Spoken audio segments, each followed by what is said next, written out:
This week on WealthTrack, Amazon is the largest position in the Barron Opportunity Fund. Longtime portfolio manager Mike Lippert explains why and where else he is investing for high growth. Next on Consuelo Mack WealthTrack.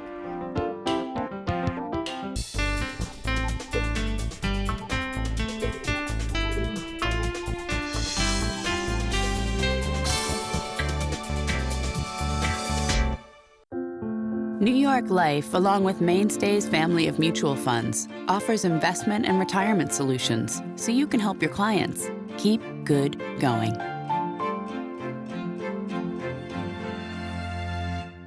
Additional funding provided by Thornburg Investment Management, Active Management, Flexible Perspective. Koo and Patricia Ewan through the Ewan Foundation, committed to bridging cultural differences. And the Fairholme Foundation. Hello and welcome to this edition of WealthTrack. I'm Consuelo Mack. When was the last time you sat down with a portfolio manager specializing in high growth stocks? Well, I rarely do, since most of the portfolio managers I talk to are value investors of the Benjamin Graham and David Dodd School of Investing, the fathers of value investing with their 1934 investment classic, Security Analysis. Warren Buffett was a student of theirs at Columbia Business School and wrote the foreword to the 6th edition of the book. Traditional value managers look for bargain stocks, selling at deep discounts to their intrinsic value, often finding them in unpopular or at least overlooked places. Now, over the years, Buffett and his business partner Charlie Munger have developed their own style of value investing, but have consistently favored established companies with dominant market positions and products they can understand.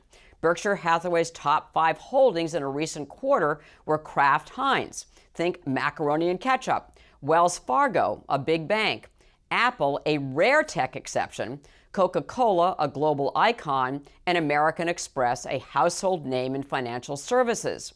However, recently, and specifically at the last annual meeting of Berkshire Hathaway, Buffett seems to have had a change of heart. He heaped praise on Amazon founder and CEO Jeff Bezos, a high-flying stock if there ever was one, and when asked on CNBC why he hadn't purchased Amazon stock, he answered in one word: stupidity. Well, this week's guest has not made the same mistake. His largest holding is Amazon, and he has owned it for years. He is Michael Lippert, portfolio manager of the high growth stock-oriented Barron Opportunity Fund, one of legendary growth investor Ron Barron's stable of funds. Lippert has run Opportunity since 2006, having joined Barron as a research analyst in 2001, a big career change from being a partner at a major law firm in Texas.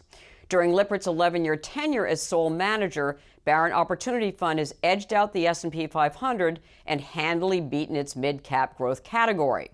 Since Lippert is new to WealthTrack, I wanted to cover some basics. What does he mean when he describes the fund as high growth? Well, I mean, essentially high growth, you can look at it by numbers. And so the average revenue growth across our portfolio for the last several years has been roughly 25% or plus. Now you think about that, the Russell 3000 Growth Index grows 4 or 5%. We all know the economy grows 2 or 3, add a couple of points of inflation, so you're talking 4 or 5. So that's what we do. And right. The real interesting question is how do we get there, right? And so I think I told you the other day, like, we literally think about where the world's going, not where it's been, to steal a Wayne Gretzky hockey quote. So right, skating to the puck. So skating to the puck. So where the puck's going to be. Yeah. Right. So when you think about the overall economy or an industry growth rate, that's an average of everything that's going on. And there are parts that are growing very, very fast, and parts of our economy that are shrinking. So we try to find those parts that are growing very, very fast, and they're basically marked by disruptive change, or what I call generational shifts in different industries. Mm-hmm. And so that's what we look at. So we're really secular growth investors, not cyclical growth investors. Right. And so the generational shifts, I can think of where some of them are happening, but what are the areas that you've identified as these high growth areas that you want to be investing in? Clearly one is the internet, and that right. affects the way we communicate, the way we socialize, the way we shop. It could be cloud computing, which affects the way we build IT infrastructure today and the way we use applications. It could be, electric cars. It could be genetics in healthcare. Are you investing early in the process, or do you wait till there's some kind of critical mass How do you make that determination? Yeah, we try to be early, but not too early. So, Right. I mean, everybody who went to business school knows that a company has a classic S-curve.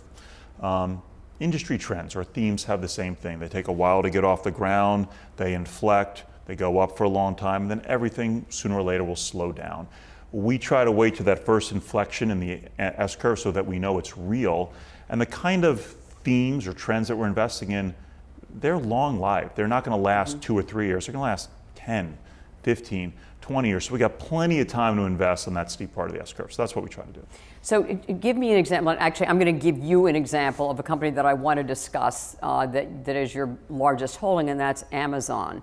And so is Amazon emblematic of the kinds of companies that you would love to be investing in, or is it kind of just so extraordinary? Is it really kind of a one-off? Well, I mean, it's both, right? I mean, Right. I think it is emblematic of some of these big trends. First, e-commerce, then cloud computing. It's got several others in there as well, and it's a unique company. It's one of the best. And so, e-commerce has been happening since the 90s. We're now in 2017, and it's still 10 to 15% of our economy, and it's going to grow. It's going to be Right. much bigger. We're now reading articles about people shutting down physical stores, and we're entering the age of kind of where the digital companies are going to have real world stores. Amazon just bought Whole Foods, and are going to completely change the way we shop even in the real world. So this is going to continue for a very, very long time. When it comes to cloud computing, the Amazon Web Services business, that business today is 7 or 8 years old, but it's probably going to last for 20 or 30 years.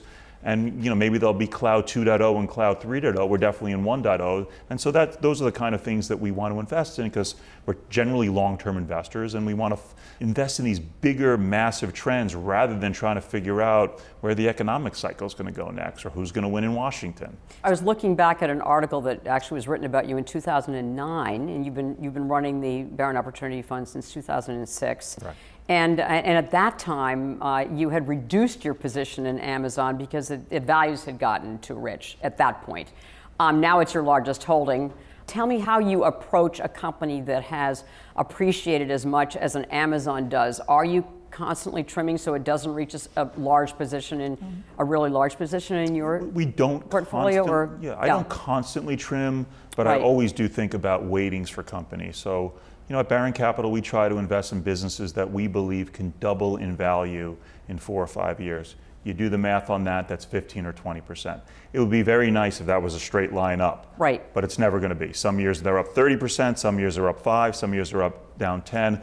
So we're constantly looking at, can we make our long-term return?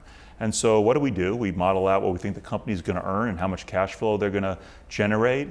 We use a historically average conservative multiple on that stream of earnings or cash flow, and we see what we get.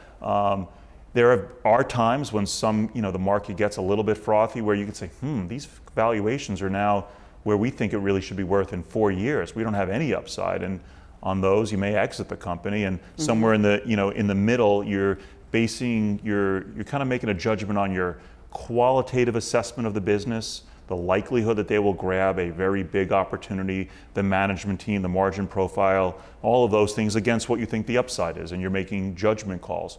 When I look at a company like Amazon, anytime you've ever interviewed somebody, they would always tell you Amazon's expensive. Right. Right. It's always been expensive. So what is it now? What, in your view? Amazon's always expensive because they're investing so much. So when you're investing so much, you're penalizing real-time earnings or cash flow because you're trying to open up a big prize. There's not a lot of companies that I know out there that have kind of bigger long-term prizes than Amazon. All of commerce, for one, all computing infrastructure. Now they're getting into media. Now they're getting into voice intelligent search and assistance with the Amazon Echo. These are just massive markets. So the right thing for them to do is to keep investing. But one difference in Amazon today is, for so long, they never generated any free cash flow. They generate meaningful free cash flow today. It's a healthy free cash flow multiple, but they generate it. So now everything that they do, they could self-finance. They don't need the markets. They're going to finance it all on their own, all this growth. So therefore, it's your largest position. You're sticking with Amazon in the size that it is, and you're going to kind of let it run, or I mean, do you have a sense of? I mean, do you have a strategy or? Things could always change, Yeah. but as long-term investors, we're constantly doing research. So we want to make sure, against what we believe is the opportunity for the company, what are the challenges? What are the chances it's going to realize that? How are their current operations? What's the competitive environment? What's the regulatory environment? And we're making those assessments. And sometimes things change. And when things change, you have to, alter your investment view. Today, I just see Amazon having what we call TAM, total addressable market, massive TAMs, both in e-commerce and cloud chiefly, but also other things as well. Not a lot of significant competition in those areas. And we can talk about this, but I believe in the world that we live in today of technology, with the direct and continuous persistent relationships with customers or users, you're going to have a winner take most or winner take all world. It's not going to be only one winner, but the winner's going to take a lot. So and let's talk about that. We think 'Cause that's Amazon intriguing. is that. Right. Yeah.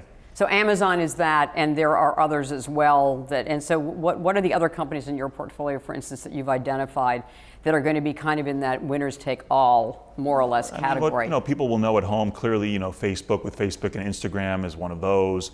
I think Netflix will be not a winner take all in media, but will be a winner take a lot in the way media is shifting from what we call over the top, basically media delivered over the internet. Then I have plenty of smaller companies that people haven't heard about. Guidewire Software, which sells software to the property and casualty insurance industry. They have dominant market share there. That's a niche. Niche company. Right. A company called CoStar Group, which someone could think of the Bloomberg for the commercial real estate industry. They dominate that industry. There's really no number two. So we look for companies against these massive opportunities like e-commerce that might be brand names that everyone knows at home, as well as other companies that, unless you're doing the research that we do, no one would know, but they're also as dominant in their verticals and in their industries. And so again, looking at the valuations of those two companies, I mean, how do they look to you? I mean, again, are you, when do you make a decision to significantly trim or possibly sell a So you can company? do a couple things. You can trim and Yeah. sell. When you're getting inflows into your portfolio, you can therefore not buy, and it dilutes down. And my lawyers would never let me tell you what I've done in the quarter, but when the quarterly report comes out, people will see that there are certain companies that I've allowed to get smaller in the portfolio because of inflows, or Right. that I've reduced a little bit. But those two companies are interesting, and I think they really go to why we're long-term investors at Barron Capital. Last year, Guidewire won this incredible deal to take their software, which used to be loaded, what we call behind the firewall, and offer it in a cloud to a very, very big insurance company.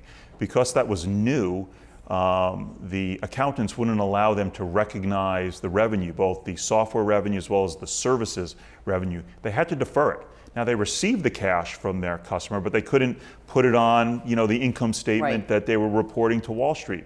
So the stock really suffered because of that, even though once this customer went live, which I believe they did in April or May, all of that was going to reverse. So the stock traded down last year on that, as well as what happened after the election where tech sold off, and we essentially maxed out that position. We did the same thing for CoStar, which has its own reasons, but it was also other short-term reasons that we thought, Wall Street can't look through a quarter or two Right. and look towards the big picture, and we try to look towards the big picture. And when you say you maxed out the position, you invested as much as you kind of allow yourself. Yeah, our rules are comfortably to do. 5% Right. at cost. So in the fourth quarter last year, I took both Guidewire and CoStar because of these short-term issues and as well as the market dynamics, up to 5% positions in my portfolio. And so they both had great years. I think each one is up 40% plus this year. Yeah. So they've been big contributors to my portfolio. Right. Let me ask you about the risk factor as well, and just in high growth in tech, that Morningstar considers you in your mid cap growth category to be a high risk compared to your category and your peers. I mean, do you consider your portfolio to be a high risk portfolio? Well, And I guess that means it's very volatile and. Look, again, it depends on how Yeah. you measure risk. So how do you measure There's risk? lots of different. I mean, so we'll measure risk basically on the chance that we're going to have a realized loss in that Right. investment, not necessarily so much on volatility, because you want to use a metaphor. The market is like a sea. It's the waves go up and down, but you're trying to literally sail from one place to the other. So When you're on the peak of the wave, it feels great. When you're at the bottom of the wave and you think it's going to crash down on you, it feels terrible, but you're trying to go from one place. I could give you countless companies that have been 10 or 20 baggers in the market over the last 10 years, Salesforce.com, Google, and each year the high and the low on those stocks are significant. For the first 10 years as a public company, Salesforce had basically a 30% move from its high to its low. I think it was up 20 plus times from its IPO, and even if it had a boost on the IPO, it was 12 and a half times over 10 years, not even the day after the IPO. But it was up and down. So a lot of room for traders and a lot of room for long-term investors. So we're the long-term investors that are trying to go from point A to point B. Right. When I look, so go that's ahead. what I mean by risk. But Wall Street often measures risk. They compare you against an index. My portfolio is completely different than an index. So some quarters this year I look great, and some quarters I look terrible. And so I'm very different than the index. So it looks like there's more volatility against an index. Speaking of risk, I mean, one of your top 5 holdings is Tesla. And you either kind of love Tesla or you hate Tesla. And clearly you love it, or you're a believer in Elon Musk and the future of Tesla, which, now that strikes me as a very high risk company. Tell me again if you agree, or what's your assessment of Tesla and why it has such a big position in your portfolio? Look, in the short term, is Tesla risky? Yes, it is, right? They're just producing their first Model 3s. They have plans to get to 20,000 cars per month in December. It's a big ramp. Nobody believes it's going to happen. But if they're successful with the Model 3, by successful I mean customers really like that car. And the Model 3 is the less expensive? That's the less expensive. Right. That's their first mass market that car. Elon Musk just bought himself or Correct. something. Right. He just rolled off. He got it for his 46th birthday, according to Twitter. Yeah. It's a base model $35,000 car. We believe the average selling price will be higher. Plenty of people will put on, extras, just like the base of a Sure. Options are 3 where you Series make your money. BMW is probably $35,000 or $40,000. That's not their average price. So, but that's where we're really going to change the market. I mean, they try to establish their technology, their manufacturing, their brand at the high end. They'll sell roughly 100,000 cars this year at the luxury end, the Model S, the Model X. But the real change, the real disruption is going to be if they're successful in the mass market. Wall Street is so focused on, will they hit that number by December? 20,000 car run rate. For us, it doesn't really matter. If it we'd like it to be December. If it's March, does it really change the long term? And so by long term, we really believe there's going to be massive disruptive change in the automotive industry.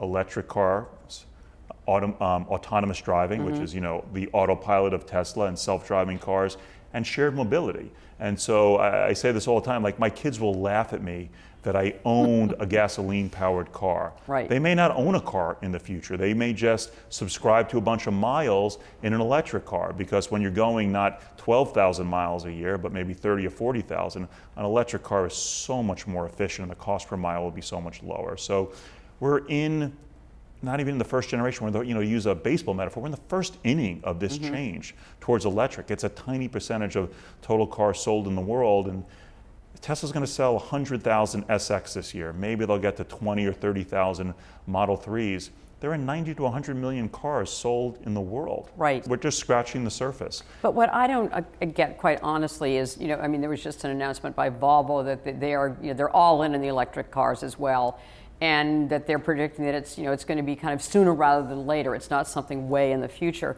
So I look at a Tesla, which is dependent upon private capital, and it doesn't have it doesn't have the revenues and the earnings the cash flow to support the kind of investment it's going to take to go up against the big guys. I mean, what's the competitive edge that Tesla has to compete against a Volvo, for instance? I mean, I can answer this question a lot of ways. And one of those is just to use an example from history. If we were sitting down having this interview the day that Apple came out with the iPhone, you'd be asking me, really? They're going to compete with Motorola? Remember the StarTech back then? They're going to compete with BlackBerry? They're going to compete with Nokia? How are they going to compete with these companies? None of them are even in the phone business anymore. They're gone. Right. because there was a disruptive change in the way, from our initial cell phones to what's now called the smartphone, where it wasn't simply the device that made important, it was the software and the ecosystem. No, the that you build. ecosystem. So does Yeah. Tesla have that kind of an ecosystem? Yeah, I mean, today they're the only ones that's not only building the car, the battery, totally vertically integrated, they're also building their own charging network. No one else has a charging network out there, and they really want to be the world's first diversified sustainable energy company, which is why they're also doing solar roofs and battery storage. So they're doing all these things. I mean, our investment, however, is predicated on the car opportunity. It is. That's what we Right. believe is really the massive opportunity Right. here. And look, they're very far ahead. They have 2 cars that people love that are great. They're coming out with the 3rd car right now. I think they've learned a lot from launching the Model S and the Model X, which is the one that has the falcon wing doors, No, which is Elon gorgeous. Musk admits was a little bit overcomplicated. They significantly simplified the Model 3. I think it'll be a much easier car to make. And they're not the only car manufacturer ever that's tried to scale up a mass market vehicle. They have lots of experienced people to do that now. Again, they've learned from their past, and they got a big lead. The other cars, even if Volvo gets in the market 2020, 2021, we're in 2017, 4 or 5 Right. years from now. So Right. it's a long, long time. Is there another kind of breakthrough, either consumer, major consumer product or trend that hasn't really hit the headlines yet that think you're looking at? Or I think there's one. We're starting to think about it a lot, and at Barron, we're long-term investors. We talk about 4 or 5 years. This may take longer.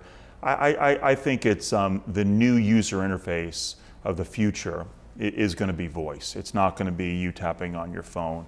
And so we're seeing the early stages of that with Apple, with Siri, with Right. Google, with their Google Assistant, with Amazon, with Alexa Echo, and right. Alexa. And I think that's really going to be a change. And I remember as, I guess, a kid, watching 2001 Space Odyssey, where you talk to Hal. I think the world of the future, we're going to be talking to our digital services. We're not going to be tapping in it. And I think that's going to be a big race, and probably, if I had to bet today, one of the 3 winners will come from Apple, Amazon, and Google. I think Amazon is ahead. They have the most market share in the home assistant with the Echo, but it's going to be a race. And honestly, can I tell you today who's going to win that race? I can't. yeah. But I think that's going to be a big change. The fees on your fund and other Barron's funds, I think it's like 1.4%. Again, Morningstar, that's a high fee. What's the justification for that fee, and is there any talk at Barron about bringing the fees down to be more competitive? You should ask that question of Ron. I don't set the fees. I just do my job. I have not heard talk that we're going to take the fees down. And any investor should measure our performance after fees. Yes. If we don't outperform after fees, or you don't believe we're going to outperform some other options after fees, don't buy us. No one's forced to buy us. Right. If you believe that we're going to do better for you, for what you want, how you want to invest, if you would just want, an index, buy an index. If you want the Barron Opportunity Fund because you think that offers something different in your personal portfolio, then, we need to beat some other option after fees. That's what we try to do. Okay. One investment for a long-term diversified portfolio, what would you have one of your sons or my son own? Yeah, look, long-term? it's so easy for me to have answered Amazon and Google, and you well know that Amazon's the largest position in my portfolio. The company that I mentioned before, Guidewire Software, is, maybe my 2nd or 3rd largest position today. It's one of those companies that's not a household name that I have very, very high conviction in for a number of reasons. Fantastic management team, capitalizing on big changes in their industry, in the software that's going to be used by the property and casualty insurance industry. The fact that they need to do data and analytics today. They need to engage with their customers in a digital format, so they sell digital portals. They have dominant market share. They're just early on against their total addressable market. It's a very high margin business that generates great free cash flow already. So while yes, it's been a great stock this year, someone looks and says, it seems pricey. If you want to invest for 4 or 5 years and you don't want to pick a household name, that's one that we think is really terrific. Michael Lippert, thanks so much for being with us on Thank you WealthTrack. for having me.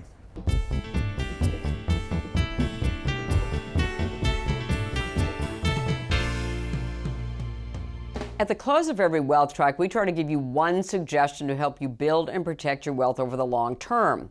Constantly learning is one way to do that. So this week's action point is read the book Elon Musk, Tesla, SpaceX, and the Quest for a Fantastic Future by Ashley Vance.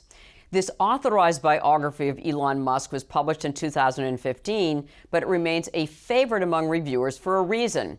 It is chock full of insider stories and insights from friends, business associates, competitors, and the tech titan himself.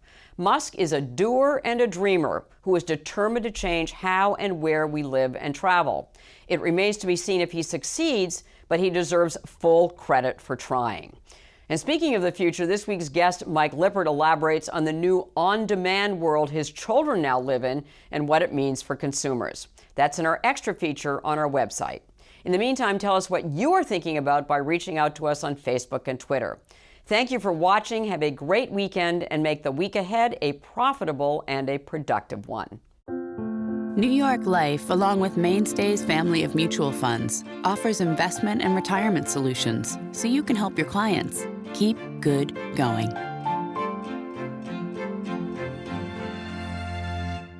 Additional funding provided by Thornburg Investment Management, Active Management, Flexible Perspective. Koo and Patricia Ewan through the Ewan Foundation, committed to bridging cultural differences. And the Fairholme Foundation.